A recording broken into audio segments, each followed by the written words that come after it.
and I say this to my brother Will all the time, as a brother, as a man, you keep on having that mindset, you keep on feeling like that and keep thinking like that because you are the protectors of us, and so you're supposed to think that way. I want to say this, however, that, yes, we all need to come together, we all need to unify, but for the most part, we have to realize that there is another step that has to be taken within our family, in our culture, before we can even get to the unity thing, because a lot of our people can't unify because of the stuff that's already been indoctrinated in us.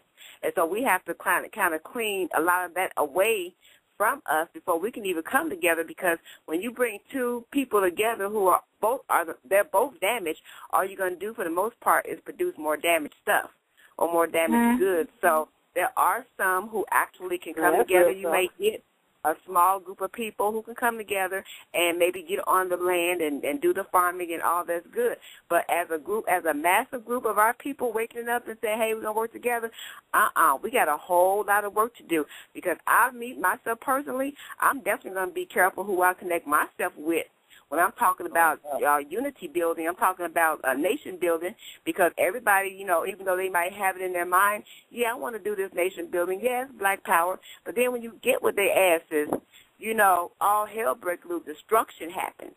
So we definitely got to be careful who we connect ourselves with when we're talking about unity building. And we are a sick people, have been through a lot of turmoil, a lot of hatred, a lot of abuse, and so that's the stuff we got to work on too as well. So that's why I say, and that's where the black woman comes in at. That's why we do these shows, because the black woman has a whole different insight on a lot of things when it comes to regaining ourselves and bringing our family back together. So the brothers, y'all keep on putting together that security system that I keep speaking about. You are the security of the black family, so keep putting together that security system. And what you're coming up and what you're bringing together about, we're going to draw the line and we're going to do all that, keep putting that in place, because that's what you were created to do, to protect us. So I appreciate you calling in, but I just want to say that we love to everybody get together, and as sisters say, Harambe, let's work together. That's a beautiful thing, but we still have to be realistic about the situation. Like Dr. Yaffa say, all niggas that look like us ain't us. And so we can't just keep on, but we got to move on, King. We got to move on because we got about 45 minutes left in the show. But we do appreciate you calling in and dropping that on us. That I heard some wisdom in that, so I really appreciate you dropping that on us. And, continue to listen. Continue to listen in on the show. Those of you who are just joining us right now, you are listening to Wake the Hell Up Wednesday, and I am one of your hosts. I'm Empress T. You got Dr. Yaffa Bay on the line here. You got Will Justice and KJ Kenya Jones. KJ Kenya Jones, same person, but, I'll make sure that some of us know about KJ, some of us know about Kenya Jones, but you're the same person. And so you are more than welcome to call in 646-716-7572. And, you want to talk to us. And I'm going to, anybody got anything they want to say about what the brother said? Let's do it quickly, and then we're going to move on to the next caller. Yeah, that's my brother Malik El Ghani. That's my comrade right there. I asked him to call in because, I know we got that insight. We actually getting things done. We do that of action. I mean, we got to deal. I'm sick of y'all betas. I'm going to tell you straight but down. Like, I only rock with alpha males. I only rock with alpha females. I'm not dealing with no betas. We got to act. All that talking ain't doing nothing. I mean, I don't just talk. And that's all I'm going to say about that. But that's my brother Malik El Ghani, man. Get with the program. And again, as I say, that's how you're supposed to be thinking. So we appreciate that. Keep on having that attitude about acting, because that is what security does. Security don't have time to talk. When you go up, matter of fact, when you go to the so-called Buckingham Palace or whatever, them guards out there, you can't make them smile, you can't make them flinch, you can't make them do shit. According to what, I ain't been there, but according to what I heard, what I read, in the news or whatever, that they stand there and they know how to hold a straight face, and you can't do shit to make them otherwise. And so that's why I say, I say it to you again, we're not going to think totally the same on it because of our makeup, because of who we are. But what we do is we take that one piece and bring the other piece and bring it together as a puzzle. You know, we bring it together. And so that's why I'm going to continue to let our sisters know that you have a duty and a job in this situation, and you have to know what you already possess and what your powers are that you have, that you can actually raise the vibration of all this shit where our men won't even have to fight as hard. But we got to do what we know what to do. And if you don't know what to do, keep listening, keep searching, keep, trying to find out what to do. I mean, as far as your spiritual raising and all that, that is very important. I don't give a damn what nobody say. That's very important in this battle. We cannot leave that part out. We have to have the drawing the line. We got to have the fighting. We got to have the fighting back and all of that. But at the same time, we still have to know that more powerful than any of that shit is your spiritual power. More powerful than anything.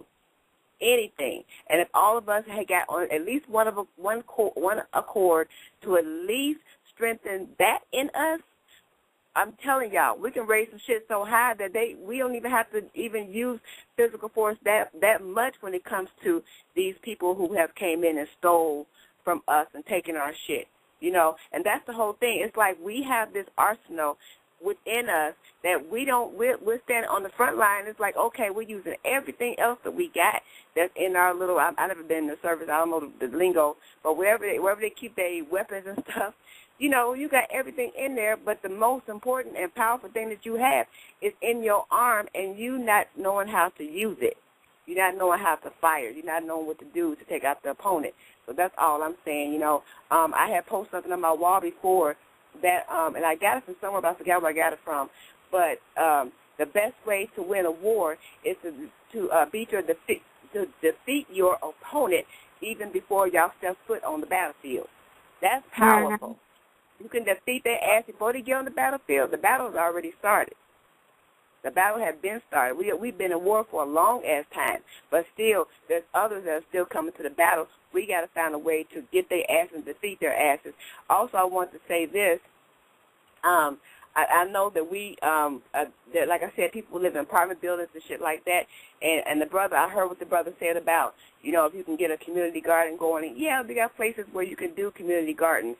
But also realize there are places where they'll shut your shit down. Don't think you won't get shut down if they want to. So we got to figure out a way where we can do shit where they won't come and take over and shut our shit down. I like to know where that's going to be in the world because at every place we go and try to do shit, here their asses come. Here they come. They come messing with us every single damn time. So, but still, that don't mean we stop and we don't do what we got to do. We continue to go on and do what we got to do, but we also got to be aware of the people that is constantly trying to eliminate us. And they ain't stopping. They not going to stop. Them damn Europeans, boy, their asses don't. That's why they are good at being students.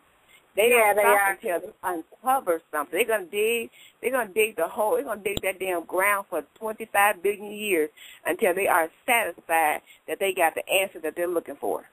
That's what they do. They research. That's why they done dug in our black asses for so long.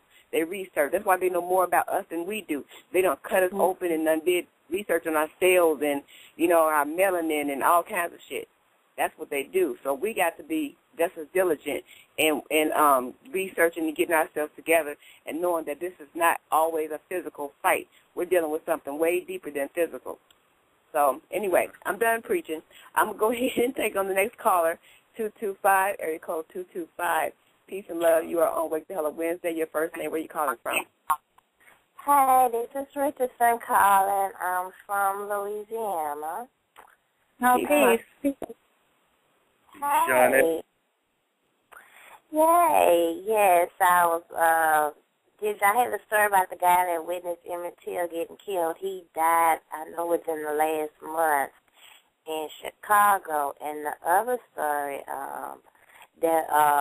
if somebody could get the number to call to that area. You remember the two black boys was accused of killing the white baby in the daytime in some part of Georgia? You spoke on that already. Oh, y'all did? What, today? Yeah, we already spoke on that. That was Georgia. Yeah, I Yeah. Oh, I got plenty of stories on there. What's the other story of interest? Ooh, I don't even remember. Oh, yeah, y'all heard about the girl that won the board test in the UK? She did what? She scored the highest. She was the youngest person to score the highest on a board test in the UK. On the bar test for like to become a lawyer? I'm under the impression it's for lawyers. Yeah. It was mostly British English, so I'm under the impression it was for to become, okay. I never heard of that one. Yeah, they had it. Then they got the 4-year-old girl. She been invited to join Mensa. Mhm. And then y'all know Jordan Davis coming up in September, and then with this guy was going to get a pack of cigarettes at the store, and they started shooting fire on him. Well, what was the sentence? The brother that got shot in his back. She talked about the brother. He was in his mother's car. Like he had his back to the pigs. He was in the car looking for a pack of cigarettes. For his mother, and the pigs shot him in his back. I mean, it's like they didn't. I don't know if he even warned him or anything like that. But he was looking for some cigarettes in his mother's car. It's like, I mean, they just shot the brother in the back. So it's like, I mean, you can't get more cowardly than that, shooting someone in the back. But yeah. Wow, yeah, I saw that article. They're always shooting us in the back and getting away with it. You're talking about you're a threat. I got my back to you. What kind of threat? Unless you're concerned that I'm going to turn around and shoot you, in which case you say, hey, stick out your hand and turn around, please. But, the problem is it's time for them to stop getting away with it. It is time for this system to start looking at things on an even keel, and for people to actually begin to become tried, convicted, and incarcerated for this type of stuff, law enforcement or not. They should not be allowed to keep getting away with these atrocities. I'm saying, we got to stop relying on this system because, like, I operate on different laws, and the thing is, like, if you face and you violate your ass, it's fine, and that's all there is to it.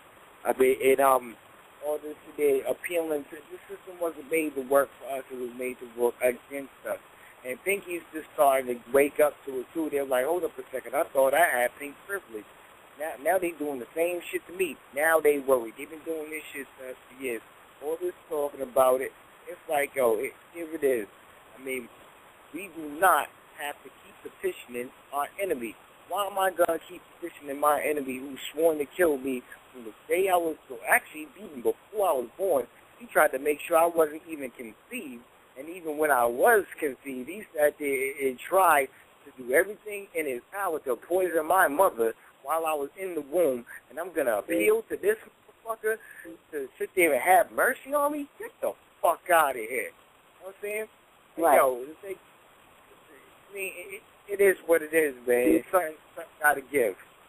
Something got to give. And I ain't going to say nothing stupid to implicate myself because I ain't that dumb. But put it this way. I'm going to try some shit. I'm going to defend myself. That's it. You know That's what's up. All means necessary. You try to hurt my woman, I will kill you right on the spot. Touch one of my children, I will fucking kill you right on the spot. There is no compromising. There is no talking about it. There is no asking questions about it. It's over. You know what I'm saying? And if anybody else has something to say about it, they go on too. That's what's up. My sister, did you have anything else you want to say before we take the next call? We got quite a few people holding on. Oh, well, that's all I can recall of. Hopefully next week I'll be back. Hopefully, girl, you better come back. It's be late at night, but I'm drafting the State of the Black Parent, so pre-registration is ready, stateoftheblackparent.org. Oh, okay. Okay. Well, come on back, sis. We're here every week, and we do appreciate you bringing in the news because, like I said, we don't get news from everywhere. So, Thank you so much. Peace and love to you and to your endeavors of what you're doing. We know we send you peace and love for that as well.